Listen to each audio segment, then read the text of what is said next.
One of Midland's own, Lois Folger, will introduce our next faculty presenter. Lois received her petroleum engineering degree in just 3 years from the University of Texas at Austin, and later a master's degree before heading to UTPB to earn her MBA. She spent her early career with Texaco, then Concho, before starting her own independent oil and gas company, Folger Energy. She was a member of the first group of UT-PGE Distinguished Alumni. She is currently a member of the Cockrell School of Engineering's Advisory Board, along with her husband, Richard, whom she met at UT.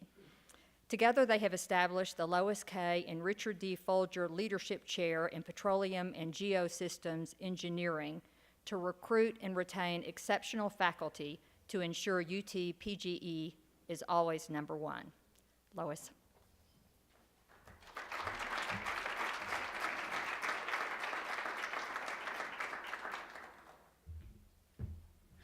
Well, thank you, Becky.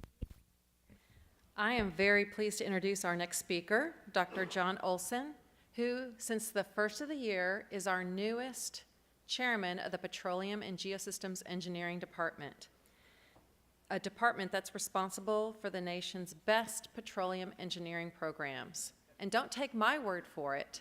U.S. News and World Report ranks the undergraduate program in petroleum engineering #2 and the graduate program #1. Dr. Olson has been part of the UT faculty for 20 years.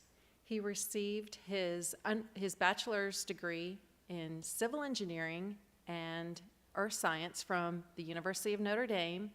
Then he went on to get his PhD in applied earth science from Stanford University.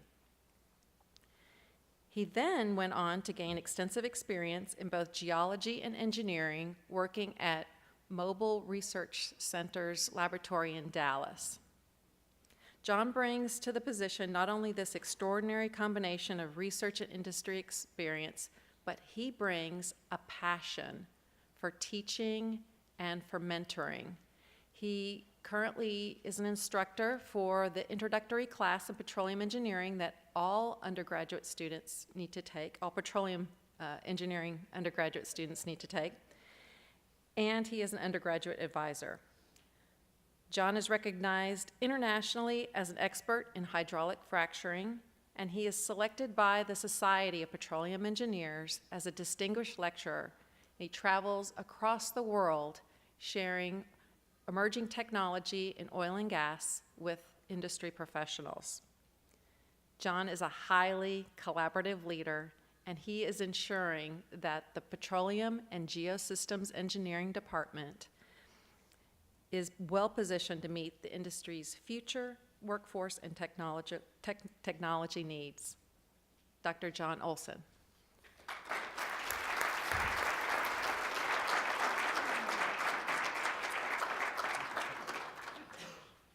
Thank you very much, Lois, for that very gracious introduction. And we would like every undergraduate at the University of Texas to take the introductory course in petroleum engineering, although we need a new building for that. So that's another. But anyway, so thank you very much, and I'm very happy to be here. So I'd like to talk a little bit about the energy picture in the United States today and how our Department of Petroleum and Geosystems Engineering fits into that. And the title we came up with here is to talk about our purpose at the university is to develop leaders and technology in this field. And so you've heard a lot about creativity already this morning. Hopefully I can convince you that engineers are creative as well. And actually the last talk was a perfect lead-in, although I won't be able to do nearly as good a service to that topic. But so we have our motivation for this education in petroleum engineering. Many of you are living this today in Midland. I mean, Midland is one of the centers in the country for energy, but essentially oil and gas provides the majority of our country's energy, okay? I'll put some numbers on it in a minute, but it's an extremely important part of the basis of everything we do.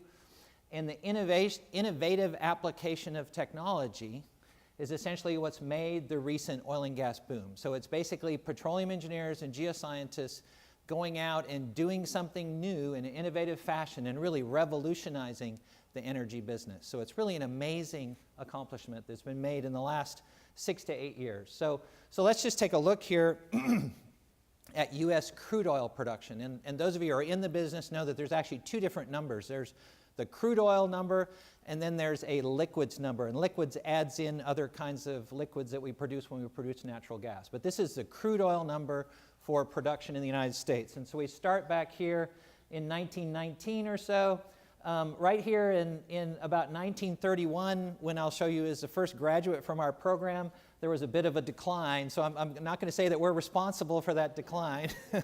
But essentially, you saw increasing production of oil up to almost 10 million barrels a day, okay, 10 million barrels a day in the early 1970s. And then we started this decline, which was delayed for about 10 years because of discovery of oil on the North Slope of Alaska. And you can see that bumped up the peak maybe about a million barrels a day. But very soon after that, about 10 years or 15 years later, we went back onto this inexorable decline in oil production. What's so incredible today is with the shale boom, essentially not only have we been going for about maybe something on the order of 8 years, but the increase in production compared to this North Slope of Alaska, which was thought to have been an incredible discovery of energy, just a record-breaking discovery of energy, shale has surpassed that by about a factor of 4 as far as a reversal in the production rate. Now, we don't know what the projection out into the future is going to be, and it's going to be highly dependent on pricing, and so that's why the energy industry is so concerned about prices today. But it's really a spectacular achievement as far as technology. And let me talk just a little bit more about it, because the center of that spectacular achievement in technology is the state of Texas. Okay? And so if we look here of four of the leading, well, the 4 leading states as far as oil production in the United States, we have Texas, Alaska, California, and North Dakota. And growing up in Minnesota, it's just really hard for me to say anything nice about North Dakota, but you know, I'm just going to have to do it because it's part of the story. But if you look at this, Texas was on this inexorable decline. I don't think people really thought this was ever going to turn around. But in the mid-2000s, 2004, 2005, we basically reversed, well, we basically reversed that. People, some of them graduates of our department, some of them graduates of some other departments that have petroleum engineering in Texas, but we basically over tripled the production of oil from Texas. Now, to tell you how incredible this is, the United States is the most mature oil and gas province in the world as far as being drilled up. Texas is the most mature region within the United States. And to go from 1 million barrels a day to 3.5 million barrels a day is just an incredible achievement of geoscience technology and engineering technology. So again, it's just I can't help but applaud the engineers that have done this. And this is part of my pep talk to our freshmen, that you're in a field that has, you know, great opportunities, great entrepreneurial opportunities and technology opportunities. If you look at the production in the state of California, where there's really not a whole lot of shale, they've just been on a decline, or excuse me, that's Alaska, and here's California. But the state of North Dakota, which basically had no oil production, now is a leader, which again is an incredible story. Incredible story. A lot of it is from Texans going to North Dakota to work on this, but it's an incredible story of application of technology and really taking existing technology and applying it in a new and innovative way to make this shale boom possible. And so if you look at this, just look at the difference between the state of Texas at 3.5 million barrels a day for crude oil production. The next region in the United States is federal offshore in the Gulf of Mexico. And then we have North Dakota, California, and Alaska. So basically, Texas is a leader in the application of technology for production. Let's just look at a particular play in the in Texas, excuse me, which is a Barnett Shale. And the reason why this is interesting, this was really the first successful application of this technology on a region-wide scale. And so what this shows you, what this shows you, this plot, is time in months and production, cumulative production of natural gas from the well. And so for many of you, these units might not mean a whole lot, but essentially this is, MCF is 1,000 cubic feet, but this is 1 billion cubic feet to 6 billion cubic feet of gas, okay? And I just wanted to make the point that that's a big number, okay? I don't have time to go into any more detail. But basically what I did was I went to the Railroad Commission website and downloaded public data. And essentially back in 1996, people were fracking in the Barnett Shale. This is 10 years before anybody even knew that this was interesting, okay? And one of those wells basically was a vertical well, so we just drilled straight down, and we had to hydraulically fracture it. So hydraulic fracturing is a key part of this technology, okay? And back then, basically, this well that was drilled in 1996, after about 192 months, which is something on the order of 15 years or so, it had produced 2 billion cubic feet, okay? Now, the incredible thing is these other wells I have plotted on here are more recent wells. So let's go to the best well that's on here. This is a well that was drilled in 2011. This is a horizontal well. So they drilled down about 8,000 feet, and they drilled horizontally about 5,000 or 6,000 feet. Now, that technology existed as part of the Alaska North Slope technology. So horizontal drilling's been around since the 70s, but the application in this environment is new, and the application with multiple hydraulic fractures, which is the other key part of this well, is also new. That application together in a successful way is new. And what's so incredible about it? Instead of waiting for almost 20 years to get 2 billion cubic feet of gas, in about 6 months, they get 2 billion cubic feet of gas, okay? And so again, this is an incredible application of technology to make this resource economic. And why is that important? It's important because we wouldn't even have access to those resources without this technology. It's not like we would make money slower. We wouldn't do it at all. And if you put on here what a well without hydraulic fracturing would do, whoops, somewhere on here, that's where that well would be, okay? You can't even pay for drilling the well without this additional technology. So again, it's just the incredible application of this technology and the importance of this technology. So one of the things, and there are people have brought up issues about whether these are environmentally safe or not. We can have that discussion later if you want, but I would argue that using best practices, industry has done an excellent job in the stewardship of these resources and the environment. But if we were to ban these technologies, then you would throw all of these resources away. Half of the oil production of the United States, a huge fraction, actually 3/4 of the natural gas production of the United States depends on hydraulic fracturing. Okay, so then here, just to show you again, Texas is the leader among the states in the United States. This is about something on the order of, I think, 23 trillion cubic feet per year of production. Alaska and Pennsylvania. Pennsylvania is in here because of the Marcellus shale gas production. Okay, so the entire energy pie, why is this so important? I'm kind of repeating myself here, but of all the energy that the United States uses, which is measured in quadrillions of BTU, now that's another bizarre unit, but just it's a big number. 26% of our total energy usage is from natural gas, 36% from petroleum, and then another hydrocarbon, which is basically engineers and geoscience application, is coal. So 82% of our gas, or excuse me, 82% of our energy comes from some sort of fossil energy or hydrocarbon energy. 8% is nuclear, 9% is renewable, and I'm going to talk about the renewable in a second here. And I'm not at all advocating that we shouldn't be pursuing every form of energy in the most responsible way we can. Because if you think about the future of energy for the world, you've got China and India, which are down at very low optimization of energy and low general standard of life. They want to come up and live like we do. If they're going to do that, it's going to take a whole lot of energy. And so we need everything to work. Okay, and we need to utilize everything we have. So let's take a look at these renewables, which are just 10% of the total production of energy. Okay, so the biggest part of renewables is actually hydroelectric power. That's not going to increase. There is no political will to dam up another river in the United States. It's just, it's static. It's going to stay there. It's a great source of energy, but it's not going to expand. The next thing is actually wood, which is very surprising, but basically waste wood is a huge part of the renewable energy market. The things that are really expandable are basically wind, and solar, okay? And so those are the two really big things that people work on as high technology opportunities for new renewable energy sources. Those only account for, wind is about 1.6% of our entire energy picture. Solar is less than 0.5%, okay? So let's take a look at who leads the world, not the world, but who leads the country in wind. Again, Texas is a leader in wind energy for the country. There are about 9,000 wind turbines in the in Texas, and they generate about 8% of our electricity. So they're actually taking a fairly significant fraction of our electricity needs, okay? And that's basically an expansion, a significant expansion over the last 10 years. One of these 80-meter tall, if you've gone by the field out near Sweetwater and Lubbock, one of these 80-meter tall windmills is rated at about 3 megawatts.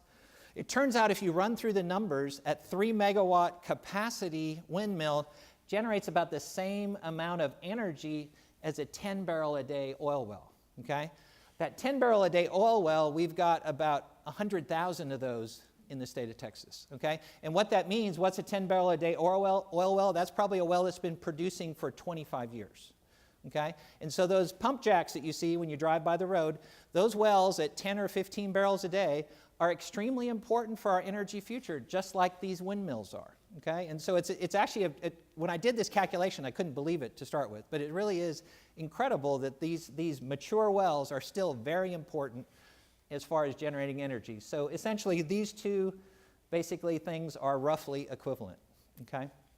Although some of these wells are producing 500 or 1,000 barrels a day, and so then those are worth many more windmills. So where does Texas stand as far as the utilization of energy? Texas has about 180,000 producing oil wells in the state. The average rate for those wells is about 12 barrels a day, okay? There's a whole range up to, I think, as high as a few thousand barrels a day would be the highest, but the average well is about 12 barrels a day, and that's because most of these wells have been out there for a very long time. If we don't maintain those wells, that would be a significant resource lost. We have about 100,000 producing gas wells, and in cubic feet per day, it's about 200,000 cubic feet, but to put this all in the terms of oil, just for your reference, one of these average gas wells is worth about 40 barrels a day of energy, of oil energy, okay? So our gas wells are actually higher performing on average than our oil wells. So what is the projection for the future? And this is the million-dollar question, and really nobody knows what the answer is here, but I just want to show you an answer just to give you an idea of what we're talking about. So this is from the Energy Information Agency, which is part of the federal government, and they're projecting out 30 years. Now, one thing you know about a 30-year projection is it's most likely going to be wrong, but hopefully it's somewhere in the ballpark of reality. And so all I want to show you here is they project that this tight oil, which is from shale, which is the application of horizontal wells and hydraulic fracturing, is going to be a significant fraction of our total oil production. So this is millions of barrels per day here, up to 8 million barrels a day from 1990 out to 2040. So this is going to be about 25 to 30% of our total oil production in the United States for at least another 3 decades. Well, really, you can see this is going to go out, project into 5 decades or 6 decades, okay? Until we find the next great thing, right? As far as natural gas goes, that projection is much more optimistic. There's a lot of debate about whether this is realistic or not, but this is one of the answers. This is a potential, and it's what people talk about, energy independence, or at least the United States might even become an energy exporting country to serve the needs of the rest of the world. Because essentially this energy is a world natural resource that all of society needs to take advantage of, and for us to bring the boats up for everybody in the world, okay? So let's just look at the accuracy of this projection right now. Essentially underpredicted our peak oil production by about 30%. So actually engineers and geologists have been more successful than they were anticipating. Okay, so let me jump ahead here. So let's go back to, so that's a little bit about the energy picture, why this is important, why petroleum engineers are an integral part of this story. Who are we at UTPGE? Lois already introduced you to our rankings here. We have 18 professors, 2 full-time and 2 part-time lecturers, for about 700 students between undergraduate and graduate. So that's a pretty high student-to-faculty ratio, but we still have a fairly good community feel in our department. About 90% of our bachelor students go into industry to work.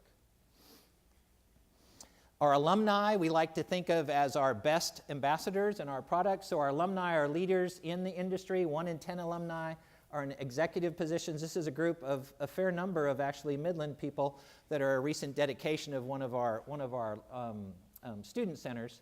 And since 1931, we've graduated almost 4,000 bachelor students. And you can see the numbers of other students here, 1,000 MS and about 200 PhDs. So what are our priorities? And I can see I'm running a little bit out of time here, but what are our priorities? We're basically trying to be a place of learning and innovation. And essentially what we want to do is pass on knowledge and skills, but also inspiration to our students to go out and make a difference in the world. And this comes through our educational efforts, our research efforts, our outreach efforts, and our training efforts. And so I'll just go through these really quickly for you. So if you look at first, learning is teaching, and many of you may know this man. This is Dr. Larry Lake, who's been at the university since the 72 or 73 maybe. But teaching is a big part of what we do. Educating the future oil and gas leaders in the country, in the classroom, in the field, in the laboratory, and one-on-one office conversations with students as we go through classes. Outreach is also a big part of what we do, educating K through 12 students and also K through 12 teachers. We have a bunch of different programs that we have on campus, and we actually go visit students where they learn. Another big part of what we do is we have a training program right now. We have a huge training program where educating oil and gas regulators in the fundamentals of the business. Because of this boom and the thousands and thousands of wells that are being drilled, there aren't enough people to man, aren't enough engineers to man many of these regulatory agencies. And so they bring in people from other fields. And we've basically partnered with Colorado School of Mines and Penn State University with some gift funding from ExxonMobil and GE to basically put together a program to introduce people from outside our field to learn the basics of oil and gas. And we basically have endorsements from the Interstate Oil and Gas Compact Commission, which is a state-run organization for oil and gas regulators. And we also have some recent collaborations with the Environmental Defense Fund, who's an NGO that works in the oil and gas business. Okay? And who are we training? Basically, these green markers are the states of the places where we've had students in the training program. The blue states are other oil and gas producing states that we hope to get those regulators to come work in our program as well. And so again, classroom, the field, the well site, and ultimately online modules will be a way that we deliver this education. So the last thing, just to wrap up then, so that's part of our more teaching related learning and discovery. The last thing is our research, and our research is basically another form of learning, and just like the last talk, it's about invention and discovery and inquiry as well. And so let me just show you a couple projects really quick, and then I'll wrap up.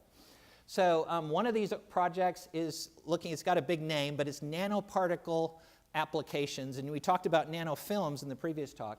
Nanoparticle applications of making foams, and these foams are used to enhance oil recovery. And this is a project, several professors, DiCarlo, Huh, and Johnston at the University of Texas. And the basic science here that they applied is they found that if they put nanoparticles in liquids, and nanoparticles are basically 5 nanometer diameter particles. A hair is about 100,000 nanometers in diameter. Okay, so it's incredible technology just to create these things. They found that it makes a more stable foam. So this foam you can pump down underground and it doesn't degrade as you pump it. They've taken that technology in the laboratory. They take rocks in the laboratory and they actually flood them with fluids to see how much oil they can sweep out of the core to get more oil that was left behind in old oil fields. We take a CAT scanner from medical technology and we slice that core up digitally to see what's happening inside the core. And what we find is that the blue here is the leftover oil that we weren't able to produce without this nanoparticle technology. With the nanoparticle technology, you can see that we've swept almost all of the oil out. Okay? And so that's that demonstration in the laboratory of the technology. And you could take that to the field. So this is supposed to be multiple layers in an oil field, which would be like a West Texas oil field. We're injecting CO2 to try and improve recovery. Without a foam, what we find is some of the layers take all the CO2, and the ones that have all the oil left don't take any CO2, and the technology is ineffective. By using this foam, we can actually get rid of these thief zones and get a more uniform injection so we can have higher recoveries of oil before the CO2 comes through in one of our producing wells. And so this is an application of enhanced oil recovery. And the last thing, just to wrap up, so we talked a little bit about the application of enhancing oil recovery. This is a way to basically drill in a more efficient way and to save money. This is something that would be very important in a low-price environment. We have Eric Van Oort is one of our new drilling professors, and he works on a project. And the neat thing about this project is it's a combination of undergraduate and graduate work. And they analyze drilling data coming from the field. And I have a short video here. I say it often to my students. I say the future of drilling is going to be data. When one has access to real-time data, the possibilities are endless. We can extract information from the data and extract knowledge from the data. The data that will be streamed into this real-time operational center is data that's live from a well that's actually currently being drilled at that particular point in time. It's the only place where you can actually stream real-time data from ongoing drilling operations. Undergraduate students will in fact be looking at data and analyzing data and finding meaningful patterns. Basically, the students act as a second pair of eyes. It enables us to educate the students on what to watch for when somebody's drilling, so that when they go back into industry, they can be safe drillers. So the students are benefiting and the industry is benefiting. So that's an application of taking all the data. There's tons of data that's collected in drilling and production operations, and basically doing the analysis to improve our technology based on that, and also adding in some automation. So, so just to wrap up then, actually I have one more slide here. So those are different research projects. The last thing I need to talk about hydraulic fracturing, because I said that was kind of the core of this big boom that we have. So if we look at hydraulic fracturing, some of the things we're doing to basically educate the students and also do research is we basically do analog experiments. So we create artificial blocks. We stick them in a simulate or a press that simulates the stress in the subsurface of the earth.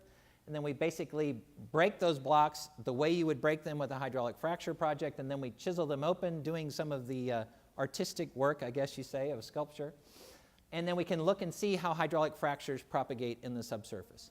And so let me just wrap up here then to say that this analog picture is good. I would say the best thing this does is this informs the imagination of the engineers that are doing this work in the field. I have my wellbore in the background there, and I'm injecting and one of the things that we find is there's all kinds of pre-existing fractures in the subsurface, which we call natural fractures, that our wellbores and our hydraulic fractures interact with. We pump fluid out from this main hydraulic fracture, and it grows at maybe, feet per second or inches per second. It's a fairly controlled, engineered process.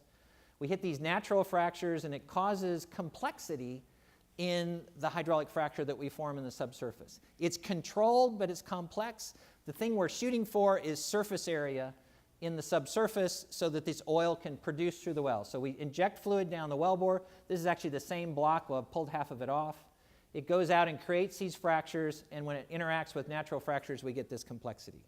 And so this is a process that is basically considered to be why shale works, is we get these more complex hydraulic fractures than if we were pumping these in just sandstones. So I really am going to wrap up now. So in summary, just I want to say that this being in the petroleum business is incredibly exciting. We basically have business opportunities, technology opportunities. This is a core piece of the energy future for our country and for the world. Technology matters. That's why it's important to educate skilled engineers and also people who have incredible creativity. And I've already written down on my little memo sheet that I need to talk to the arts department to see how they can help us be more creative and effective in making our research relevant, okay? And so essentially UTPG is dedicated and successful at this learning and innovation. So thank you very much for your time, and I'll be more than happy to answer questions if they'll give me any time for it. So.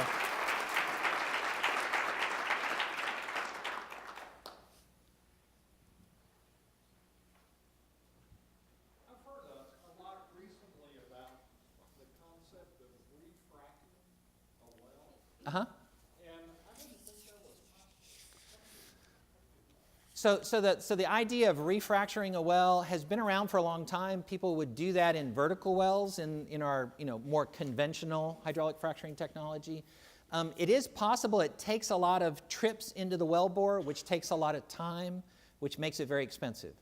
And from what I've heard from operators, in many of these environments, refracturing is not considered to be super effective unless you're changing technologies. So like in the Barnett Shale, for instance, people used a thick viscous gel to pump their frac job, and they didn't get as good a results. They came back with so-called new technology, but this is how we did it in the 70s, with a thinner fluid, and they found that they got a lot better production. And so there are applications there where you don't think you applied the right technology to start with, and you refrac and get better results.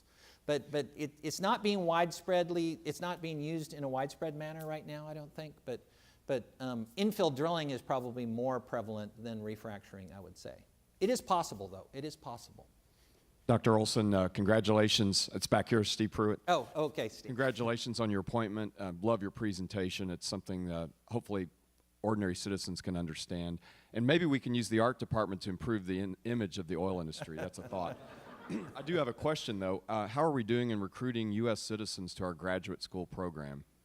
So, just a reference then, so how are we doing in recruiting U.S. students? Just to let you know that about 90% of our undergraduates are actually Texans, and a very small fraction are international students. In the graduate program, traditionally we've been much larger international students and a small fraction of American students. We have had great success recently in increasing the number of American students in our master's program. I think our last class was more than half American students in the master's program. The PhD is still a minority American students, maybe. Actually, that reminds me, you actually have some things on your table somewhere. Some of you have your things on the table. There's a Energy One magazine, and then there's a Facts and Figures. So it actually tells you all the facts for our recent admissions. But American students are challenging to get, particularly petroleum engineers, because they can go out and make $100,000 a year with a BS degree. So they don't want to hang around and do a graduate program. But the other thing I would say about the international students we have is they're a great addition to this country's technology and industry and economy, because most of our international students stay. They come here and stay. So they're becoming citizens eventually. So you can basically say that they're not all going home to their home countries. So over here. Yeah, I was wondering that those nanoparticles you're using to stabilize the foam, I was wondering if you used one specific element or if you've tried using different elements for it. This is not my field. I know that they're made out of silica, Okay. but I don't know whether there's other applications for the nanoparticle side of it. I'm sure there's other materials they can be made out of, but in this particular case, I think these are just silica particles. We didn't name the other school that's still currently #1 undergraduate. What do we have to do to change that? Okay, so what do we have to do to supersede that other school, which is Texas A&M, as #1? Well, at the undergraduate level, a lot of it has to do with student-faculty ratio. The basic U.S. News and World Report rankings has to do with student-faculty ratio and budgets and number of faculty. I think one of the things that we have been doing, which will help us a lot, is we've been trying to control our student-faculty ratio. We're still one of the higher student-faculty ratios in the College of Engineering, but compared to other petroleum engineering programs in the country, we're one of the lowest, because everybody else, their enrollment has just gone through the roof with the increase in the price of oil. You can't hire faculty that fast, so we've tried to keep our enrollment under control to maintain education quality, and I think that should serve us well in the long run. So that's one thing that we can do. More faculty take more resources, and it takes a lot of time to entice people away from industry, for instance, to come to the university. One more in the back over there? We doing okay on time? For the environmentalists who think that fracking is going to ruin the environment, besides best practices, could you tell us a few points that you would make in that regard? Okay, so one of the things we have our UT Explorer event tomorrow, and I'm going to talk about hydraulic fracturing, so I'll be talking about environmental issues. But one of the biggest things about hydraulic fracturing itself, and sometimes this is a confusion because oftentimes journalists and the public use hydraulic fracturing as the whole process, the drilling, the completions, and the production. But hydraulic fracturing itself occurs at about 2 miles deep. Okay? And so one of the worries that people have is whether those hydraulic fractures will connect up to aquifers, which are typically on the order of hundreds of feet deep. And so there's no one who's conversant in the technology that thinks that a hydraulic fracture can actually come all the way to the surface and directly contaminate a source of drinking water. Now, there was a case in Wyoming where there was a very, very shallow well that was only about 50 feet away from an aquifer. And I think, actually, there's still some debate about whether there was contamination or not, but that increases risk. There's some recent studies that have come out, and part of the problem with this whole environmental aspect is it's all just anecdotal stories. But in the studies that have been looked at potential contamination, there's no evidence of any hydraulic fracturing fluids escaping the production zones. There is some debate about whether methane, the gas, actually finds its way probably through the wellbore itself towards near the surface. And the reason why that's important to not blame that on hydraulic fracturing is if we want to solve the problem, we need to know what the problem is. And so if we need to develop better technologies, probably one of those technology areas would be in the cementing and durability of cement type issues. And so that's an example of something that we have people working on in research, and other universities do as well. The other big issue about hydraulic fracture impact on the environment is the usage of water. And we actually have people working on technologies to try and do waterless hydraulic fracturing, use other kinds of fluids. And that's an important environmental response as well. The other thing about that usage, though, is the usage actually, even though a single well uses what sounds like a big number, millions of gallons of water, in the big picture, that's less than 1% of the water consumption in any state or in the United States, okay? But if you're in South Texas and you're in a drought, any additional water usage is going to be controversial, okay? So percentage-wise, it's a pretty small percentage, but a lot of this hydraulic fracturing goes on in dry areas, so then it makes it a competition between agriculture and municipalities and industry, okay? And so we just need good conversations, good discussions about priorities when we're in that kind of environment. But thank you for the question. And I think that was can I go one more? Or? Okay, so one more question over here. It's just a follow-up to her question. Okay. About the stories you hear about the impact on stability of the earth and that sort of thing? With regard, are you talking about earthquakes or? Okay, so the question of does hydraulic fracturing cause earthquakes? Pretty emphatically, no. Hydraulic fracturing does not cause earthquakes that are felt earthquakes. It causes micro earthquakes that we have to actually put the sensors down in the ground in order to hear them. But there are some oil and gas related activities which actually we have a program, but this is called societal license to operate. So there's a lot of issues. Companies are very interested in societal license to operate issues. And there is evidence in areas where when we produce oil and gas, we produce a lot of water as well. That water is usually not usable and we have to get rid of it. In Texas, what we usually do is we pump it back in the ground. When you pump it back in the ground, you change the pressure in the subsurface, and there is evidence that can sometimes cause earthquakes. So there's been examples in the Fort Worth area of induced earthquakes that people think it's reasonable to think it might be related to injection wells. Now, the important thing to remember, though, there are, I think, 10 or 20,000 active injection wells just in Texas. And there's probably 4 or 5 that have been identified as problematic with regard to this, what we call induced seismicity. None of these earthquakes has been big enough to cause any significant damage. They're usually magnitude 3s. I think in Oklahoma, maybe they've had a 4.5 or something, which they think might be related to oil and gas activity. But this is a big issue of research right now. But it's really it's not drilling the well and fracking the well that does it. It's how do you dispose of the unwanted produced fluids is where that comes in. So thank you very much.